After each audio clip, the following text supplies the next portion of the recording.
শুভরাত্রি বন্ধুরা। আজকে আমি বানাচ্ছি ডিমের কারি। আজকে খাওয়া হবে এটাই। সো এখন বন্ধ করো। এই যে পেঁয়াজ কেটে নিয়েছি, কাঁচামরিচ কেটে নিয়েছি, টমেটো কেটে নিয়েছি, এই যে রসুন কুড়িয়ে নিয়েছি, ডিমগুলো এই যে ফাটাচ্ছি।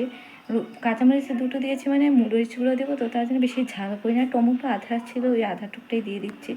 এইটা হচ্ছে এই যে এদিকে আমি ডিমগুলো ফাটিয়ে দিচ্ছি। আমরা তিনজন তো তিনটাই ডিম নিচ্ছি। আবার ভাববে না সবাই যে তিনটা ডিম, এটাই মানে মানুষ কম তার জন্য ডিমও কম। এই যে এদিকে ভাতও নামিয়ে দিয়েছি।